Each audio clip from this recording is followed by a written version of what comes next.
I want to try a little experiment to kick this off. Hmm? I want to take you out of wherever you are right now, your car, the gym, your kitchen, and I want to drop you somewhere else. Somewhere. Uncomfortably familiar. Okay. I'm intrigued. Where are we going? We are going to the local grocery store. But, not the nice one with the organic samples and the quiet jazz music. We're going to the big box one. Oh, I know this place. Yeah, you do. It's 6 to 5 p.m. on a Tuesday. It's been raining, so it's all humid inside. And the first thing you notice isn't the food. It's the sound. It's that hum. That low-frequency, aggressive electrical hum from the fluorescent lights. And the smell of, what even is that? Is it floor wax and just vague anxiety? Sanitized despair, I think, is the technical term. A classic setting for, a minor existential crisis. Exactly. So now you're pushing your cart down the cereal aisle, and it is crowded. This is prime time. There are bodies everywhere. But I want you to really look at the people sharing this aisle with you.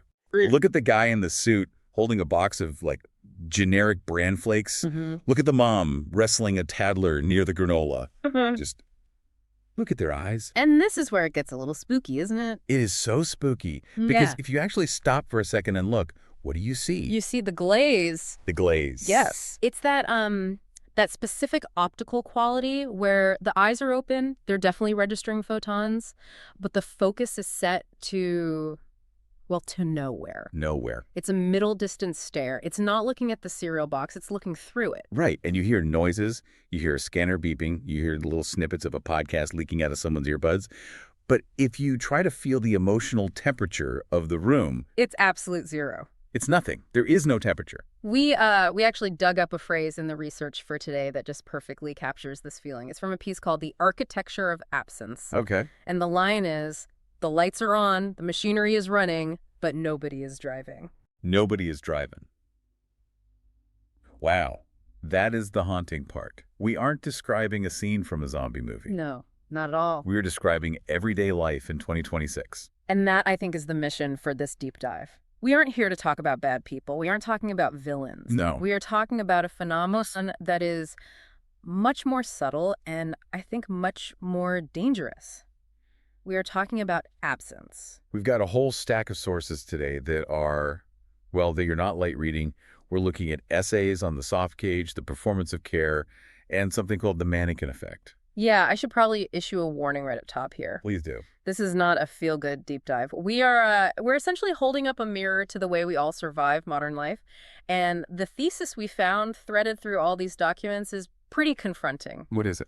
It suggests that modern life has created a condition of selective disengagement. Selective disengagement. Okay, so what does that mean? We're choosing to check out. It's more that we have to check out. The argument is that we have become so efficient, so completely overwhelmed, and so, frankly, addicted to comfort that we have prioritized smoothness over conscience. So it's not that we're monsters. No, not at all. We're just sleepwalking. Efficiently. So today we're going to find out why nobody is home.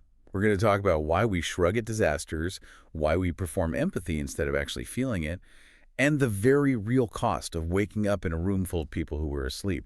And I think the most important thing to remember as we go through this, because some of this can feel a little judgmental, is that this isn't an accusation against them. It's really an investigation of us. That's a fair point. I definitely felt called out reading this stuff. So let's get into it. Segment 1, the diagnosis nobody home. When we use this word absence, what are we actually identifying? Is it just depression? Is it burnout? Yeah. What is it? It definitely overlaps with those things, but the source, the architecture of absence, argues it's distinct. It defines this absence as a systemic failure of 3 specific human traits. Okay, what are they? Curiosity, courage, and care. Okay, hold on. Curiosity, courage, and care. That sounds a little bit like a poster you'd see in a kindergarten classroom. Right. Be curious. Be brave. It feels a bit, a little soft for such a heavy topic. It does sound soft, doesn't it? But the source frames them as critical survival mechanisms that we have voluntarily switched off. How so? Well, take curiosity. Yeah. In this context, curiosity isn't, wondering how stars work. It's the willingness to look at something that doesn't immediately benefit you. Okay, so in our grocery store example. In the grocery store, curiosity is looking at the person next to you and wondering, why do they look so sad? and wondering it deeply enough to actually care about the answer. We've killed that impulse. We've pathologized it. We view that kind of curiosity as inefficient. It's a waste of time. Right, because if I actually stop and wonder why they're sad, I might have to talk to them. You might have to engage. And if I talk to them, I'm not getting home in 15 minutes. My whole schedule is shot. Exactly. And that leads directly to the second one, courage. We think of courage as, fighting a bear or running into a burning building. Right, it's something heroic. But in a social setting, courage is simply the willingness to tolerate awkwardness. The awkwardness of breaking the social script. Yes. There is a fascinating analogy in another one of our sources, the isolation of awareness. Yeah.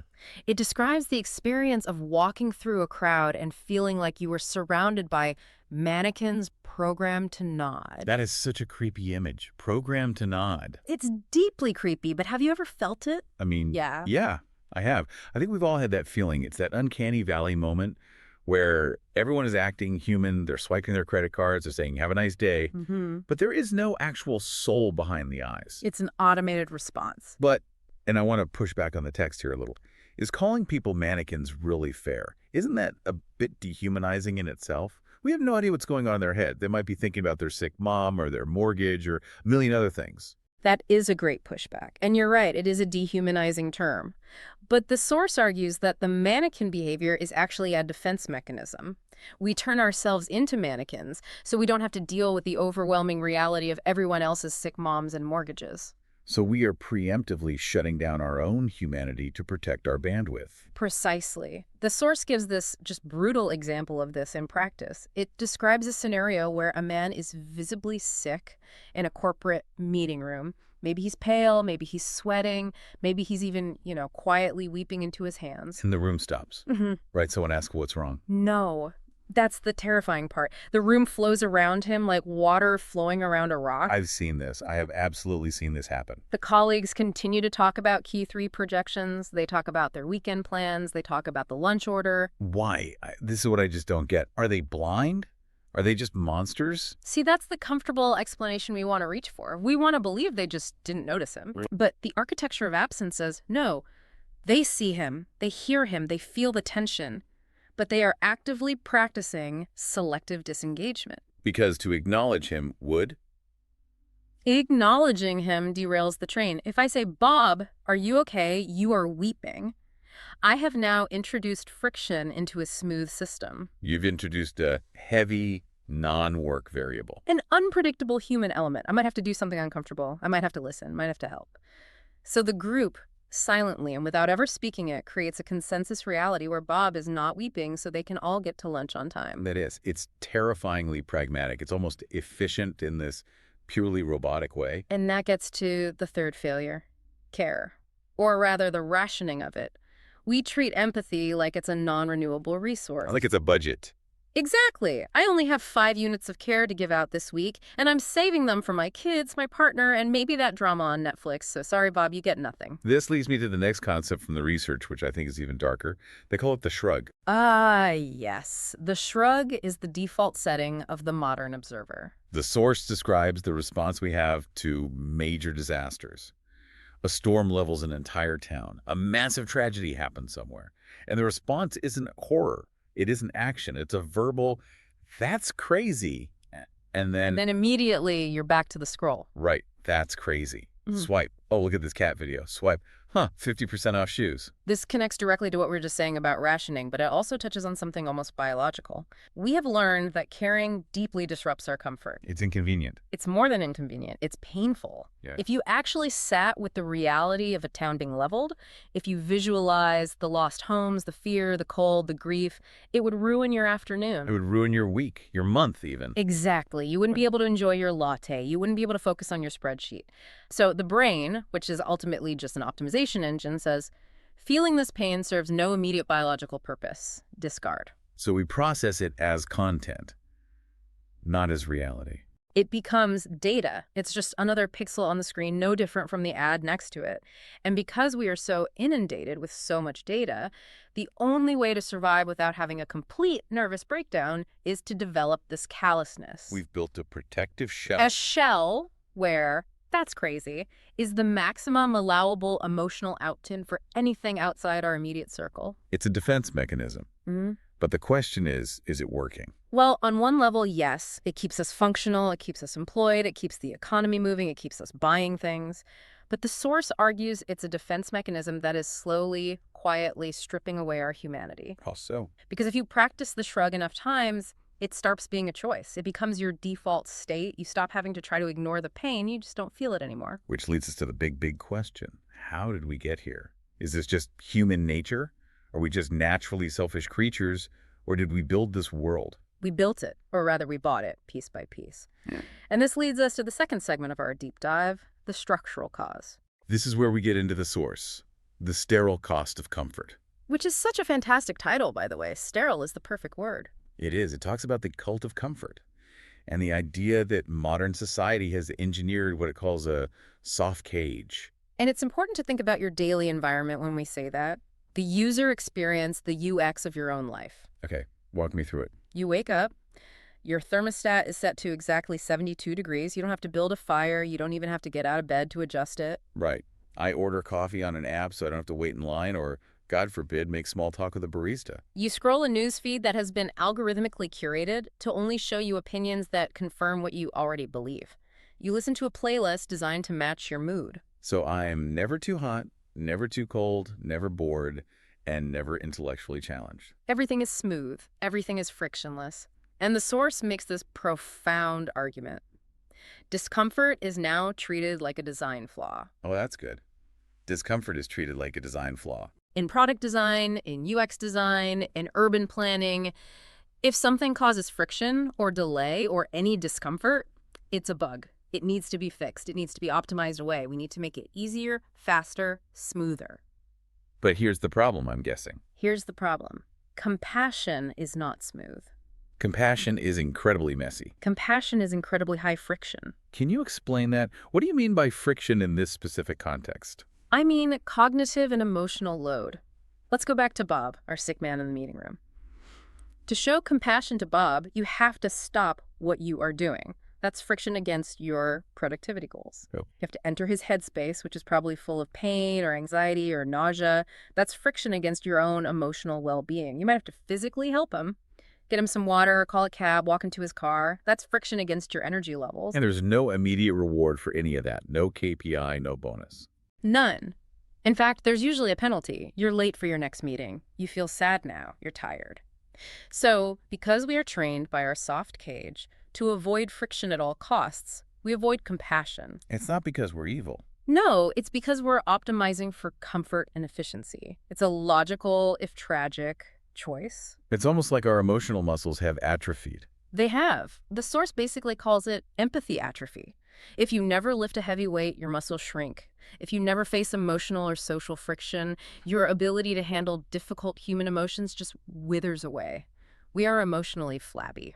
The source mentions that this is structural, too. It's not just about our personal failures. It says, the economy rewards distraction. The culture rewards performance. Real care is inefficient. And that's the core of it. Efficiency is the enemy of empathy. You cannot be efficient with a grieving friend. You can't just say, hey, listen, I've got exactly 12 minutes blocked off to listen to your trauma, so go. Right. I mean, you can, but that's not care. That's consulting. I'll circle back to your grief in Q4. Exactly. Real care takes time that cannot be billed and energy that cannot be monetized. So in a system that values efficiency above almost everything else, care just dies quietly. It's not profitable for the soul or for the wallet. And there's also the social aspect of this cage. This is from the Isolation of Awareness, which talks about the social contract of don't make this uncomfortable. Ah, yes. The peer pressure component. Yeah. We are all, in a way, policing each other to keep the vibe light and frictionless. That explains the fear. The source says people are actively scared to disrupt the consensus. Think about a dinner party. Everyone is laughing, drinking wine, having a good time. The energy is great. If someone suddenly brings up a very real, very tragic event, and I don't mean in a performative, did you see the news way, but in a deeply felt, I'm really struggling with this way, what happens to the energy in that room? It just plummets. It freezes. It gets incredibly awkward fast. And everyone looks at that person like, they're the problem. Why did you have to bring the mood down? We were having such a nice, smooth time. The source highlights this contrast that I just love. It says we are perfectly comfortable debating politics for hours and hours. We can scream at each other about abstract policies, but asking a sick person, "Are you actually okay?" is considered awkward and invasive. That's such a crucial distinction. Politics, for most people, most of the time, is abstract. It's a sport. It's intellectual jousting. It's safe because it's usually about those people over there. Right. It's not about us in this room right now. But looking someone in the eye who is suffering right here, in front of you, that's real, that's visceral, it demands something of you, and we have lost the tolerance for that kind of reality. It feels safer to be angry at a concept than to be present with a person. That's a perfect way to put it. Anger at a concept pumps you up. It gives you energy. Being present with a person's pain drains you, and we are conditioned to always choose the pump over the drain. Okay, so we have the diagnosis. We are absent. We have the cause. We are addicted to comfort and efficiency. Now, I want to get into the head game, the psychology of looking away. Why do we lie to ourselves about this? This is where we have to bring in the strategic silence of the self-protective mind. That title alone sounds like a diagnosis in itself. It really is, and the core question it asks is this. If we have the information, and we have more information than any humans in history, why don't we act? Why don't we change? And the answer isn't that we're stupid or that we don't know enough. No. The answer, it argues, is that we lack the tolerance for the psychological pain of contradiction. Cognitive dissonance. Exactly. Cognitive dissonance is that uncomfortable, itchy feeling you get in your brain when your beliefs don't match your actions. For example, belief. I am a good, caring person. Action. I just walked past a person in crisis because I really wanted to get a sandwich. Oof. Yeah, that hurts. I feel that one personally. That gap, that contradiction, it creates a kind of psychic pain. So your brain, being the clever machine it is, has to resolve it. And since changing your behavior stopping to help the person is high friction and calorically expensive. It's the harder path. It's the much harder path. So your brain usually chooses option B, change the narrative. It performs what the source calls these incredible mental acrobatics. And what are those? What are the lies we tell ourselves to make the pain go away? Well, the classics are, it's not that bad. They probably want to be left alone. Someone else who's more qualified will help. It's always been like this. And the big one, Yeah. there's nothing I can do. That's the ultimate get-out-of-jail-free card, isn't it? It is. It's the masterstroke. The problem is systemic. It's too big. So my individual action is ultimately meaningless.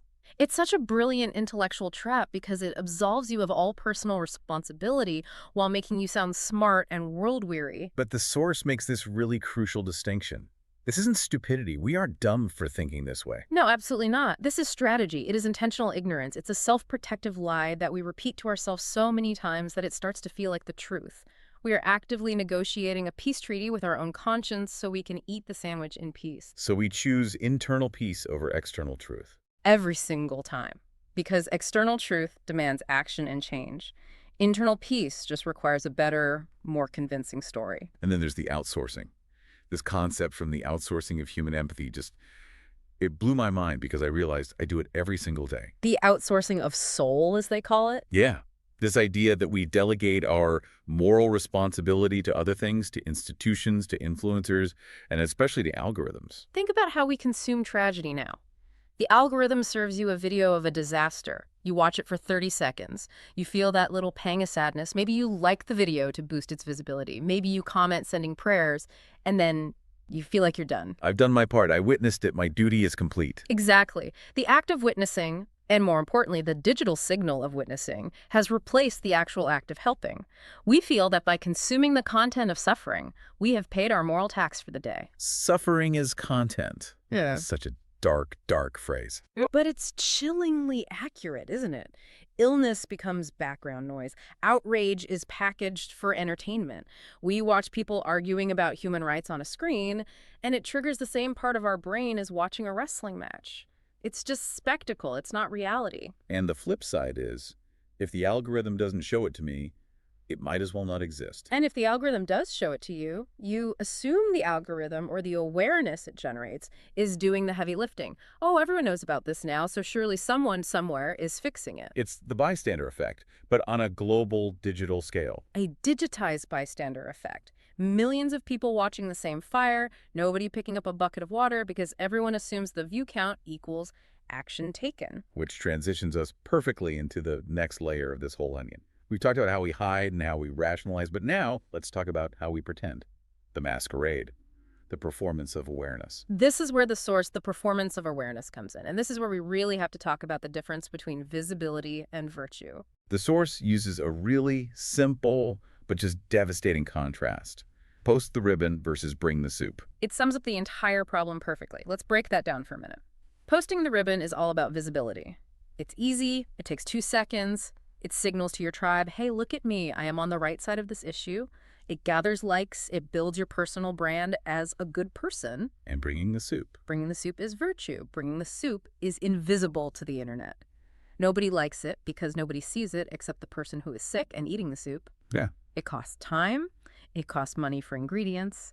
It involves carrying Tupperware. It involves sitting with someone who might be depressed or sick and just listening. High friction. Maximum friction. The source says, real care doesn't trend. Real care is quiet. It checks in. And it follows up 3 days later. That follows up 3 days later part is the real kicker. Because as we know, the internet's attention cycle is about 48 hours. We mentioned that earlier, the 48-hour cycle of tragedy. Yeah. I feel like I've lived through 100 of these cycles just in the last year. We all have. A tragedy happens.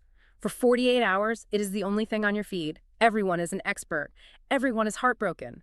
Everyone is posting the black square or the flag of the day or the ribbon. And then at hour 49, poof, it vanishes. It's like it never even happened. The feed just resets to memes and ads. But for the people actually living that tragedy, hour 49 is when the adrenaline wears off and the real deep suffering begins. That's when they need the soup. That's when they need the check-in call. But by then, the digital caravan has moved on to the next outrage. So our care isn't dictated by human reality. It's dictated by the trend cycle. We have fundamentally mistaken visibility for virtue. We think that if we are loud about caring, that is the same thing as actually caring. But the source argues that most people today care more about appearing compassionate than they do about being compassionate. Because there is no social reward for the quiet stuff. No one pats you on the back for it. Exactly. If a tree falls in the forest and you help it back up but you don't post a selfie with it, did you even be a good person? Our culture increasingly suggests that the answer is no. If it isn't content, it didn't happen. Now, I want to play devil's advocate here for a second. There is a common defense for this, and honestly, I've used it myself. It's the too much excuse. It's just too much information. I can't care about everything. And look, that is a fair and valid defense. The source admits that right away. No one can care about everything. We are not neurologically designed to carry the emotional weight of the entire globe. Our ancestors lived in tribes of 150 people. We are now exposed to the tragedies of 8 billion people every day. It is too much. So what's the rebuttal? If it's physically impossible to care about everything, are we justified in shutting down completely? The rebuttal is powerful. The source says, not caring about anything beyond your own immediate orbit is not fatigue. That is contraction. That is self-preservation that has turned into a worldview. Wow. Contraction. Can you unpack that word? It means shrinking your world. It's okay to not care about everything, but it is not okay to care about nothing. It is not okay to let your world shrink until the only things that truly matter are your comfort, your bank account, and what you're having for dinner. That isn't setting healthy boundaries. That is a kind of spiritual atrophy. And the deep irony is, while we are claiming compassion fatigue about these huge global events, we are completely ignoring the invisible neighbor. This is the part of the reading that really hurts. We signal our care for these massive, abstract, global events, things that we often have no real control over, while the person sitting next to us at work, the neighbor whose lawn is overgrown, the person at the next table remains completely invisible. Because there is no social reward in noticing them. Helping your elderly neighbor carry her groceries doesn't get you clout. It doesn't signal your political alignment. It's just work. It's just being a decent human. So we step over the concrete, immediate opportunity for good to chase the abstract performance of good online. We step over the person bleeding on the sidewalk to rush home and tweet about the need for better healthcare policy. That is a brutal, brutal image, but it feels deeply true. It is the ultimate architecture of absence. We are absent from our own immediate reality in favor of a curated digital one. So we have the diagnosis, the cause, the psychology, and the performance. Now, I want to talk about the people who don't play along. The people who, for whatever reason, stay awake. Segment 5, the consequence. The isolation of awareness. The isolation of awareness. This source really focuses on the cost of waking up. It starts with a very heavy truth. Awareness isolates. Think about that grocery store scenario again. If everyone else in that aisle is a mannequin or is selectively disengaged, and you are the one person who is actually looking, actually feeling the vibe of the room, you're going to feel incredibly lonely. The source calls it a violent contrast. It is violent. When you feel deeply in a room that doesn't, you start to feel like you are going crazy. You look around and you think, wait, does nobody else see this? Does nobody else feel this? It's the emperor's new clothes effect, but for emotion. Everyone is pretending not to see the nakedness. Right. And because everyone else is acting like everything is totally fine, you start to question your own reality. Am I the crazy one? Why am I the only one upset that Bob is crying in the meeting? Maybe Bob is fine. Maybe I'm just being dramatic. The central metaphor the source uses is standing barefoot on glass. That's a powerful one. Sensitivity in a desensitized culture feels like standing barefoot on glass. It's such a vivid image. Being sensitive, which should be a good thing, a human thing, becomes a liability. It just hurts to pay attention when the entire world around you is designed to be ignored. So what happens to the person who speaks up? The person who breaks the pattern? The breaker, as the source calls them. They get punished. Punished how? Not physically, I assume? No, socially. If you are at that dinner party and you refuse to just shrug, if you refuse to pivot back to the light conversation, if you insist on dwelling on the uncomfortable truth, you are treated like the problem. You're the buzzkill. Yeah. You're ruining the vibe. You are disrupting the comfort of the group. You are breaking the social contract. You are rattling the bars of the soft cage. And people love their cage. They don't want you reminding them they're in one. So the person who cares deeply is often marginalized. They're labeled as too intense, too dramatic, or just depressing to be around. So the system, in a way, actually filters out deep empathy. It selects for a kind of cheerful apathy. It selects for compliance. Compliance with the norm of comfort. And those who don't retreat into that apathy often end up feeling like they're standing completely alone. That's undeniably bleak. It is bleak, but there's another side to it. It's also a validation.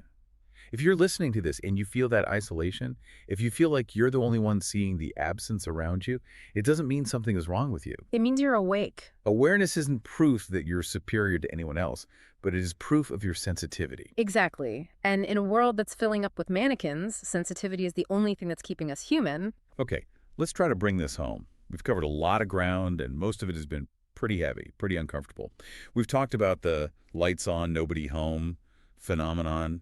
We've talked about the soft cage of comfort and efficiency that we built for ourselves. We've unpacked the strategic silence we use to protect ourselves and the performance of awareness we use to project a certain image. And we faced the really difficult reality that real care is quiet, it's inefficient, and a lot of the time, it's lonely. So what does this all mean? If we synthesize this entire deep dive, what is the big picture we're looking at? The big picture, I think, is that nobody home isn't just a mood or a phase, it's a structural defense mechanism. We have built a civilization that is too complex, too fast, and too inundated with information for the human heart to process naturally. So we've adapted by shutting down, by going numb. We have outsourced our conscience to the cloud and prioritized our own personal comfort above our connection to each other. We have become incredibly efficient at the cost of being present. Yes. We are surviving the information age by, in a way, becoming less human. And that leads us to our final provocation, the one thought we want to leave you with today. We've established that real care is inefficient, it's slow, it's high friction, and we've established that performative care, the digital signal of caring, is rewarded, it's fast, and it's easy. So the question is, where does this trend line go? If we project this out 10, 20 years, what does it look like? Are we moving toward a future where empathy exists only as a digital currency? A future where the physical world is completely cold? Where we will literally step over bodies in the street while making a donation to a charity on our phones? A world where we all have perfect digital scores for virtue, but we have empty, glazed-over eyes in the grocery store. That's the danger. The danger is that we let the absence win completely, that it becomes the total reality. So here is our challenge to you, the listener. The next time you are in public, next time you're in that grocery store or on the bus or in a meeting, look at the eyes, listen to the room, and just notice the absence. And then, if you can, try to break it. Do something small and high friction. Ask the real question. Bring the soup. Don't post about it. Just do it for its own sake. Stay awake, even if it's uncomfortable, especially if it's uncomfortable. Because the alternative is just becoming another mannequin. And we have more than enough of those already. Thanks for diving deep with us. Take care.